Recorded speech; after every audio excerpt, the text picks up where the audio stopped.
Assalamualaikum warahmatullahi wabarakatuh. Salam anak hukum. Kembali lagi bersama kami di podcast Kampus Hijau Fakultas Hukum Universitas Muhammadiyah Palembang. Perkenalkan, nama saya Nova Abriana selaku podcaster pada episode kali ini. Dan tamu spesial yang tentunya sangat menginspirasi kita semua, yaitu Ibu Dr.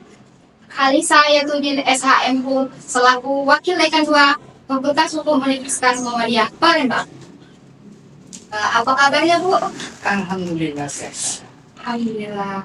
Baik teman-teman podcaster, judul kita pada kali ini yaitu 15 menit lebih dekat bersama Wakil Dekan 2 Fakultas Hukum Universitas Muhammadiyah Palembang. Boleh tolong disapa, Bu, penonton di rumah? Oh, baik.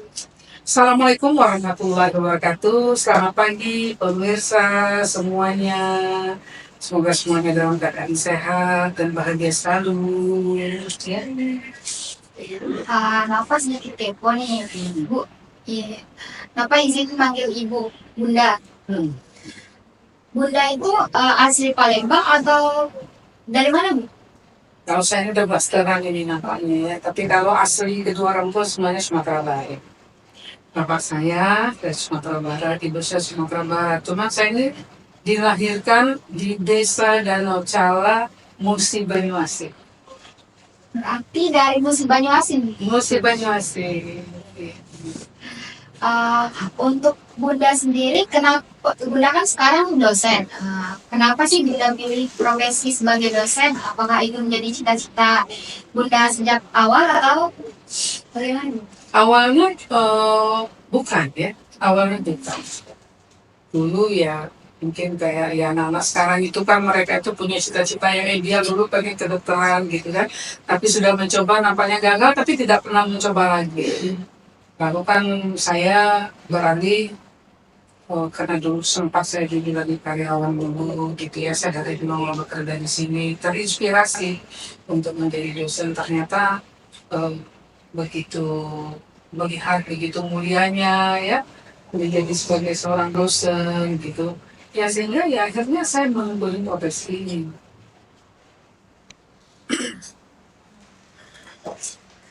Bunda ini kan sudah lama menjadi dosen nih, Bun. Kalau untuk pengalaman selama menjadi dosen itu, Bun, kesulitan atau hambatannya gimana? Kalau masalah kesulitan,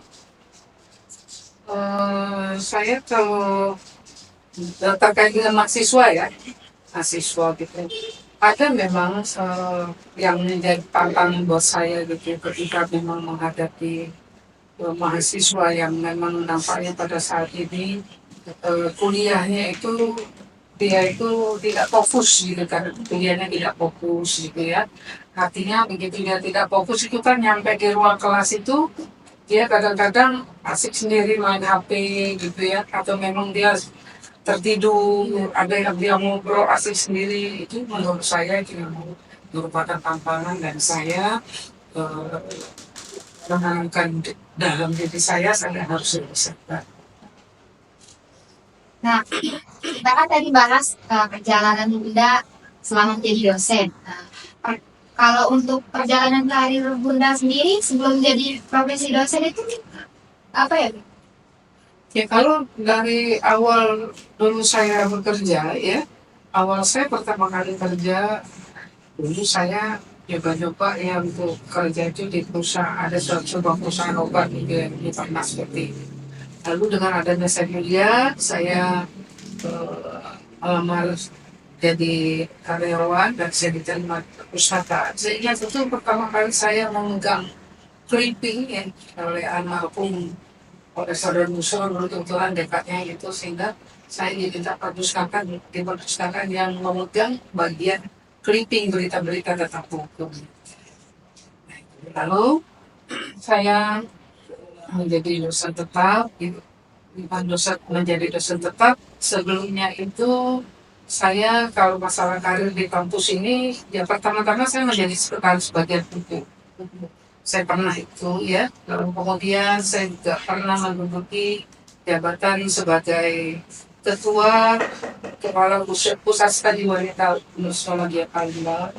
Lalu saya juga pernah menjadi setelah itu saya menjadi sekretaris program studi Magister Hukum.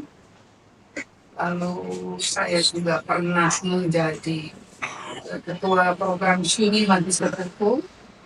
Lalu saya sebelumnya saya juga pernah menjadi wakil dekan 2 Universitas Muhammadiyah Palembang. Jadi bidangnya itu keuangan dan SDM. Nah, sekarang saya kembali mendapat amanah menjadi wakil dekan 2 Fakultas Hukum, tapi bidangnya bukan lagi keuangan ya. Seiring dengan perubahan statuta dan perampingan dari struktur universitas ya, saya diamanati memegang wakil dekan 2 ini bidang kemahasiswaan dan alumni, AIK dan kaderisasi. Wow, keren banget teman-teman.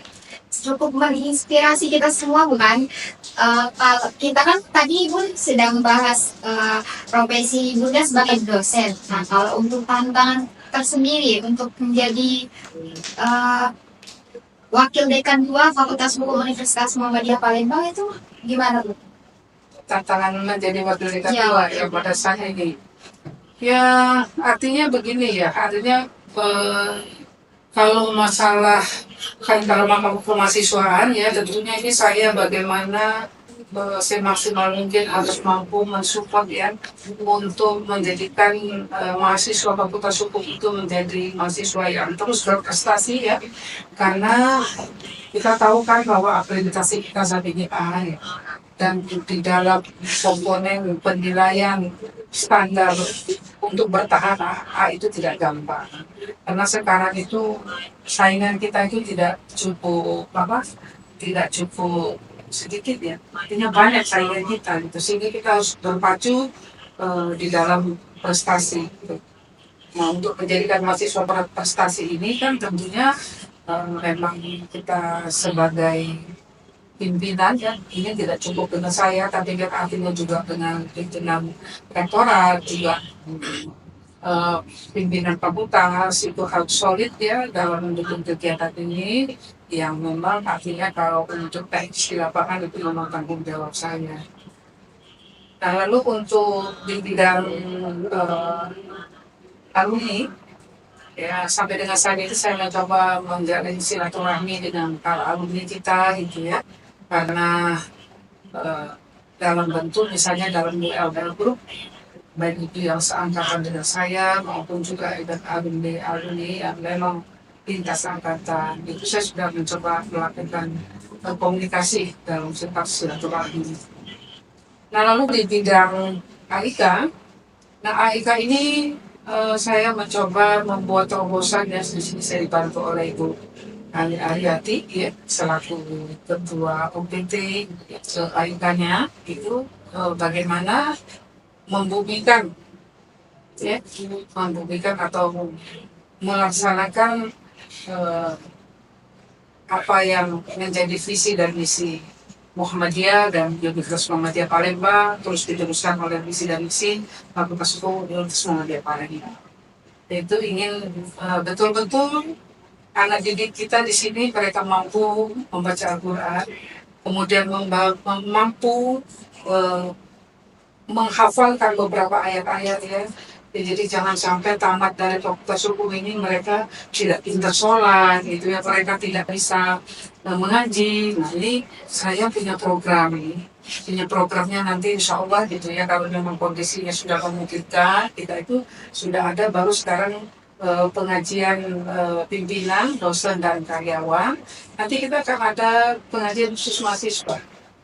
Maka dari itu ya, itu Bu Ani itu melayani mahasiswa yang untuk hafalan ya, kemudian dosen-dosen AIK lainnya itu ada timnya, itu untuk mengajarkan mahasiswa itu bagaimana sholat, bagaimana mereka membaca Al-Quran, dan bagaimana mereka harus menghafalkan ayat suci. Oh ya, satu lagi kaderisasi gitu ya. Iya, Nah, jadi ini AIK dan kaderisasi. Nah, kaderisasi ini kita berharap ini karena di lembaga kemahasiswaan itu adalah salah satu kadernya itu adalah Ikatan Mahasiswa Muhammadiyah ya, maka kita akan bekerja sama dengan Ikatan Mahasiswa Muhammadiyah itu untuk terus melakukan pengajian, kemudian Darul Arkom dasar ya. Sehingga alumni kita, alumni yang akan menjadi alumni itu tidak buta dengan Muhammadiyah, tidak buta dengan foto-foto Muhammadiyah. Jadi mereka bagaimana caranya kita berusaha itu untuk lebih lebih banyak menuntut mereka untuk mengenal foto-foto Muhammadiyah ya sebagai papanjatan Muhammadiyah. Nah, itulah teman-teman untuk harapan ibunda kita tercinta ini untuk kampus kita yang kita banggakan. Terlepas dari itu semua, kita semua sebagai mahasiswa harus mensupport setiap kegiatan yang akan diharapkan ke depannya akan berlanjut. Kalau untuk profesi ibu selama menjadi dosen itu sudah berapa lama ya? Saya menjadi dosen itu dari tahun 94. Cukup lama ya. Eh, kalau dulu kuliah ibu dari mana ibu? Oh iya. Saya strata satunya dari sini. Jadi saya salah satu alumni ya, Fakultas Hukum. Saya angkatan tahun 87, yang 1987. Lalu saya diterima S2 di UGM itu angkatan tahun 2000. Saya selesai 2003 awal ya. Karena memang waktu itu saya selesai di situ awal 2023 gitu ya. Jadi saya hampir 3 tahun di situ di UGM. Lalu S3-nya sebenarnya waktu itu saya juga terima lagi di UGM gitu, tapi juga saya ambil karena saya lebih mempertimbangkan anak-anak karena anak-anak ketika itu lebih dulu saya gitu kan. Sehingga itu saya tidak saya ambil. Kan kita sudah bahas tentang profesi dan jabatan ibu di Fakultas Hukum Universitas Muhammadiyah Palembang. Nah, untuk kuliah dulu Bu, semasa kuliah ibu itu pernah ikut organisasi atau semacamnya itu enggak? Kalau organisasi banyak gitu ya, karena kalau organisasi ini memang sudah mendarah daging di keluarga itu karena dari orang saya seperti itu. Sehingga saya dari SMP saya sudah diajari berorganisasi. Di zaman itu saya ada yang namanya organisasi PGI, Pelajar Islam Indonesia. Saya dari SMP ya, kalau boleh dikatakan waktu itu anak bawang saya gitu ya, tapi sudah punya senang kumpul-kumpul gitu sendiri. Di samping itu, ya saya juga kalau untuk di Muhammadiyahnya karena bapak saya dulu memang termasuk yang aktif di Muhammadiyah ya, termasuk tokoh di Muhammadiyah, sehingga saya juga disuruh aktif di Ikatan Pelajar Muhammadiyah di zaman tahun 80-an gitu ya. Jadi saya sempat menjadi anggota biasa, lalu saya pernah menjadi anggota pimpinan daerah di Hikmawati kita itu, lalu juga di pimpinan wilayahnya.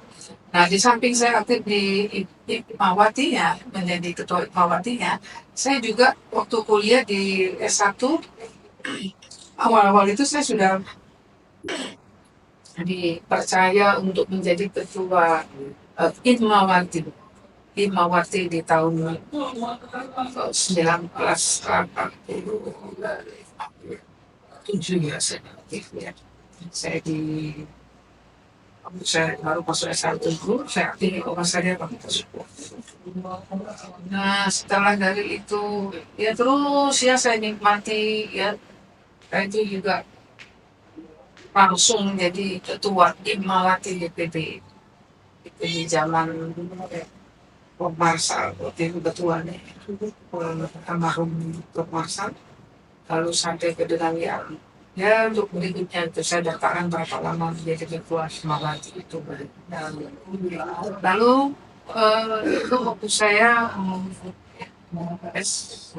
waktu saya satu. Nah, waktu saya aktif sebagai mahasiswa kan saya juga aktif di Nasihatul Aisyah, dan sempat pada akhirnya saya itu terpilih menjadi ketua Nasihatul Aisyah Sumatera Selatan di tahun 1995. di tahun sampai tahun 1995 sampai 2000 ketika itu. Lalu saya pergi ke ini ya, saya diterima di untuk S2. Nah, sehingga saya itu juga di Nasiah pimpin BPM. Nah, kebetulan memang waktu itu lagi kan baru habis pertama gitu ya, sehingga saya seorang banyak menerima waktu itu terpilih menjadi salah satu pemandu di Nasyidul Aisyah Pimpinan Pusat.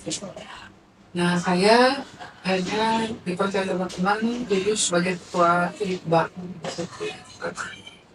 Iya, beberapa lama saya bisa aktif ketika saya sudah masuk ke tesis saya tidak bisa aktif lagi ya. Lalu ya saya sempat minta mengundurkan diri di pengurusan itu karena kan lama coba dalam 5 tahun kita bayangkan tahun diri saya ada nama saya tapi saya tidak senior. Dan kalau di luarnya saya tuh pernah menjadi ketua 4 bidang pemberdayaan perempuan. Dulu saya pernah di ICMI, waktu awal ICMI berdiri. Mana lalu saya juga pernah menjadi ketua pada pemberdayaan dan perempuan juga di KNPI. Kemudian itu zaman ketua KNPI-nya Pak Edi Santara Putra. Nah, itu kalau organisasi di luar. Lalu organisasi yang pada saat ini yang saya pegang kebetulan saat ini saya menjadi ketua Majelis Sinahudi Pemilihan Wilayah dan di Aisyah daerah itu saya menjadi koordinator hukum dan hak. Jadi sekarang cuma 2 yang saya pegang, ketua Majelis Lingkungan Hidup Pimpinan Muhammadiyah dan di Aisyah di daerah. Baik Bu, kita kan udah dengar banyak nih tentang kita, ibunda kita yang sangat menginspirasi kita semua ini. Ibu ada nggak Bu harapan anak muda di luar sana yang siapa tahu ingin mengikuti jejak bunda? Ya. Saya berharap penuh kepada kaum muda ya kepada anak didik saya gitu ya. Dalam hidup itu harus punya target gitu ya. Kita jangan terlena karena sekarang tantangan kita yang paling berat itu adalah perkembangan teknologi. Karena teknologi itu bisa membuat kita menjadi terlena, menjadi mager, ya, mager, malas gerak, enaknya cuma malas-malasan, gitu, tidak mau berkarya, gitu ya. Sehingga dengan terlena dengan dunia IT, maka kita capaian kita di dalam menjadikan hidup kita ini hidup yang berkualitas itu jadi mangsanya. Nah, sehingga kalau memang kita lewati ini kita hanya mampu menikmati teknologi ini lalu kita dinyala berbokang tanpa kita capai dan target-target ya sehingga kita adalah menjadi orang yang miskin ilmu, miskin mungkin secara ekonomi gitu ya. Nah, jadi ke depan untuk anak muda semuanya ini teruslah berkarya, teruslah berbuat ya. Kemudian sebanyak-banyaknya seluas-luasnya untuk berorganisasi. Tapi jangan sampai pula organisasi itu membuat kamu menjadi terlena, ya, yang tadinya tujuan itu adalah kuliah, kemudian terlena menjadi mahasiswa yang tertinggal gitu, sehingga itu menjadi dendam. Sebuah kegagalan dari seorang anak itu yakinlah merupakan derita betul-betul. Maka dari itu ya, ketika kita memang mampu membahagiakan orang tua kita, ya secara materi, bahagiakan orang tua kita itu dari kesuksesan kita. Artinya kita ada sesuatu yang mampu kita capai dan bisa kita usahakan. Nah, untuk episode pada kali ini mungkin Bunda ada kesan dan pesan untuk penonton dan pendengar setia kita. Ya, Ya, kalau pesan dan kesan terkait apa ini? terkait semangat untuk belajar mungkin Bunda, atau yang membuat inspirasi baru mungkin. Ya, pada para pemirsa ya, saya berharap gitu untuk tidak usah merasa khawatir atau segan-segan untuk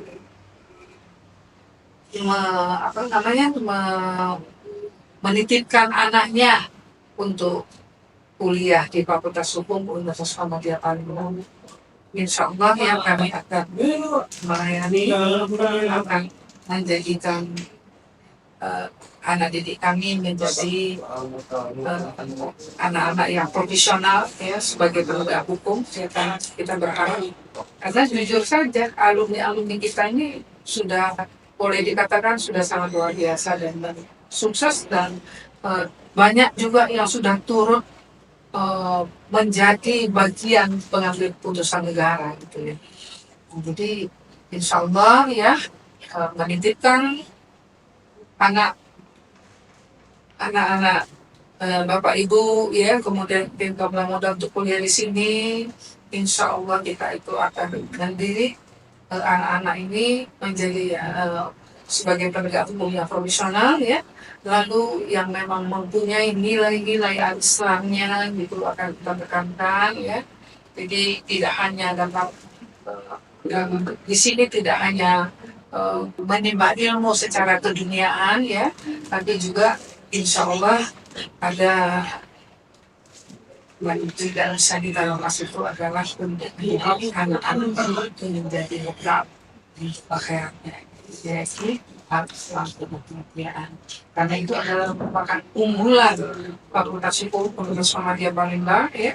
Artinya khususnya UMP Universitas Muhammadiyah Palembang itu kenapa berbeda dengan lain, karena memang ada unggulan itu adalah ada mata kuliah akhir kami. Baik, untuk mengakhiri episode pada kali ini kami ucapkan terima kasih kepada Bunda Dr. Kalisa Hayatuddin SHM selaku Wakil Dekan 2 Fakultas Hukum Universitas Muhammadiyah Palembang yang telah menyempatkan waktunya untuk berbagi ilmu dan motivasi untuk kita semua. Ya, Terima kasih. Sampai jumpa di episode selanjutnya. Wassalamualaikum warahmatullahi wabarakatuh.